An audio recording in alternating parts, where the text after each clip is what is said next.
अस्सलाम वालेकुम स्टूडेंट्स। आज हम new book first year chapter number 2 atomic structure का एक इम्पोर्टेंट लेक्चर डिस्कस करने जा रहे हैं जिसका नाम है क्वांटम नंबर।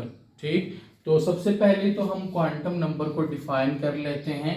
तो क्वांटम नंबर क्या होता है? A set of numerical values which describes an electron in an atom is called quantum number।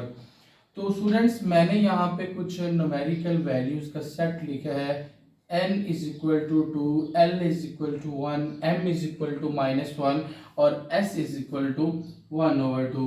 तो ये चार डिफरेंट जो वैल्यूज हैं ये एक इलेक्ट्रॉन के लिए इस्तेमाल करूँगा, यानी एक एटम के इलेक्ट्रॉन के लिए ये जो 4 डिफरेंट न्यूमेरिकल वैल्यूज जो हैं वो यूज़ होंगी। ठीक, फॉर एग्जाम्पल मेरे पास ये एक एटम है ऑक्सीजन का जिसका 8 एटॉमिक नंबर है। मैं कहता हूँ फर्स्ट शेल मेरे पास 2 इलेक्ट्रॉन आ गए, नेक्स्ट में जो है अगले में मेरे पास जो है वो रिमेनिंग 6 आ गए इलेक्ट्रॉन्स जो हैं। ठीक है, तो अब इसके पास हम कहते हैं कि ऑक्सीजन हैव 8 इलेक्ट्रॉन्स, ऑक्सीजन के पास जो हैं वो 8 इलेक्ट्रॉन हैं। ठीक, अब इन 8 इलेक्ट्रॉन को एक क्वांटम नंबर डिस्क्राइब करता है। यहाँ पे मैंने लिखा है कि 8 इलेक्ट्रॉन्स को एक जो है वो क्वांटम नंबर डिस्क्राइब करता है। अब ये जो क्वांटम नंबर मैंने कहा डिस्क्राइब करता है, यहाँ डिस्क्राइब का क्या मतलब है? डिस्क्राइब का मतलब है फॉर एग्जाम्पल कोई आदमी है, ठीक, कोई इंसान, कोई आदमी है,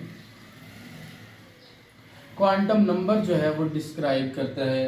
ठीक, जैसा कि हमारे पास कोई आदमी है तो हम उसका ड्रेस मालूम करना चाहते हैं, ड्रेस कंफर्म करना चाहते हैं, तो हम क्या करेंगे? उसके कंट्री का हमें पता होना चाहिए। दूसरी बात, वो किस शहर में रहता है हमें ये पता होना चाहिए। और उसके बाद तीसरी बात, उसका गली नंबर, वो किस गली मोहल्ले में रहता है। और उसकी चौथी बात कि उसका हाउस नंबर क्या है। जब ये चार ही चीज़ें हमें पता चल जाएंगी ना तो हमारे पास उस आदमी का, उस इंसान का एड्रेस मालूम हो जाएगा। तो सेम लाइक इलेक्ट्रॉन जो है इसकी जो है वो देखना कि एटम के अंदर इसका एड्रेस देखने के लिए हमें चार जो हैं वो चीज़ों का पता होना चाहिए। तो यहाँ पे जो मैंने सेट ऑफ न्यूमेरिकल वैल्यूज लिखी है ना, ये जो मेरे पास पहली है ये मुझे बताती है कि इलेक्ट्रॉन का ऑर्बिट कौन सा है। ठीक है, वो इलेक्ट्रॉन किस ऑर्बिट में है ये मुझे पहला बताएगा। L इज इक्वल टू 2 ये मुझे बताएगा कि वो इलेक्ट्रॉन किस सब शेल के अंदर है, इलेक्ट्रॉन किस सब शेल के अंदर है। ये M इज इक्वल टू -1 मुझे ये बताएगा कि ये जो मेरा वो इलेक्ट्रॉन किस ऑर्बिट में है, इलेक्ट्रॉन जो है वो किस ऑर्बिट के अंदर है। ठीक है, किस ऑर्बिटल्स के अंदर है। और ये जो मेरा S इज इक्वल टू +1/2 है ये मुझे बताएगा कि वो जो इलेक्ट्रॉन है वो क्लॉकवाइज, ठीक है, क्लॉकवाइज मूवमेंट का शो कर रहा है या फिर एंटी क्लॉकवाइज मूवमेंट जो है वो शो कर रहे हैं। तो ये चार नंबर्स हमें एक सेट ऑफ न्यूमेरिकल वैल्यूज जो है वो इलेक्ट्रॉन की जो है वो एड्रेस को, इलेक्ट्रॉन को डिस्क्राइब करेंगे किसी एटम के अंदर। जैसे कि मैंने बताया ये मेरा पहला जो है, मुझे जो पहला मैंने न्यूमेरिकल वैल्यू लिखी है ये बताएगी इलेक्ट्रॉन का ऑर्बिट कौन सा है। दूसरी जो न्यूमेरिकल वैल्यू लिखी है ये मुझे बताएगी कि इस इलेक्ट्रॉन किस शेल सब शेल में है। ये जो M इज इक्वल टू 3 वाली है ये मुझे बताएगी कि इलेक्ट्रॉन किस ऑर्बिटल के अंदर है। ये S इज इक्वल टू 1/2 मुझे बताएगी कि ये जो इलेक्ट्रॉन है ये क्लॉकवाइज जो है वो मूवमेंट शो करता है या फिर एंटी क्लॉकवाइज मूव कर रहा है। तो ये चार बातें जो है वो एटम के अंदर इलेक्ट्रॉन के एड्रेस को जो है वो कंफर्म करेंगी। तो ये जो सेट ऑफ न्यूमेरिकल वैल्यूज हैं जो डिस्क्राइब कर रही हैं, ठीक है, इलेक्ट्रॉन को एटम के अंदर, इसको बच्चे हम नाम देते हैं क्वांटम नंबर्स का, इसको हम नाम देते हैं क्वांटम नंबर। तो स्टूडेंट्स 1913 के अंदर बोहर जो मॉडल है इसे पेश किया गया। बोहर का ये ख्याल था कि जो इलेक्ट्रॉन होते हैं वो अपने अलाउड ऑर्बिट्स के अंदर न्यूक्लियस के अराउंड रिवॉल्व करते रहते हैं। और ये जो था वो बहुत नहीं जानता था कि ये जो एनर्जी लेवल्स या शेल्स जिनके अंदर वो कह रहा था इलेक्ट्रॉन रिवॉल्व करते रहते हैं, उनके अंदर सब शेल्स भी होते हैं। और ये था कि सिर्फ इसके मॉडल के मुताबिक जो था वन डायमेंशनल, कि सिर्फ जो है वो यहाँ से जो है वो साइज या रेडियस जो है वो मालूम किया जा सकता था किसका, इस ऑर्बिट का, अकॉर्डिंग टू बोहर्स मॉडल। तो ये वन डायमेंशनल था। तो इसके वन डायमेंशनल होने की वजह से इसके लिए सिर्फ एक ही क्वांटम काफ़ी था इसको एक्सप्लेन करने के लिए डिस्ट्रीब्यूशन ऑफ इलेक्ट्रॉन्स को एटम के अंदर। अब ये क्वांटम नंबर क्या डिस्क्राइब करता है, साइज और एनर्जी ऑफ द ऑर्बिट, कि वो जो ऑर्बिट है उसका साइज और उसकी एनर्जी जो है वो कौन डिस्क्राइब करता है, which was described by n quantum number. ये जो क्वांटम नंबर है ये डिस्क्राइब करता था क्या, साइज और एनर्जी ऑफ द ऑर्बिट।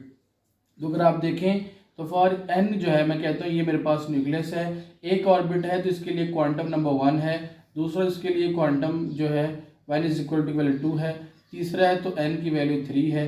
तो जैसे जैसे देखें कि n is equal to 1, n is equal to 2, n is equal to 3, जैसे जैसे ये जो हमारे पास ये शेल्स बढ़ते जा रहे हैं, वैसे वैसे जो है इसका साइज़ और इसकी एनर्जी भी जो है वो बढ़ती जा रही है। वो शेल जो न्यूक्लियस से सबसे ज़्यादा करीब होता है उसकी एनर्जी कम होती है, जो उससे अगला होता है उसकी एनर्जी जो है वो, ये जो हमारे पास first n is equal to 1 है, के है, ये एल है और ये एम है, मतलब जो के शेल है ये न्यूक्लियस से ज़्यादा करीब होता है, इसकी एनर्जी कम होती है। इसके बाद हमारे पास एल शेल आता है, तो एल शेल की एनर्जी के शेल से ज़्यादा होती है।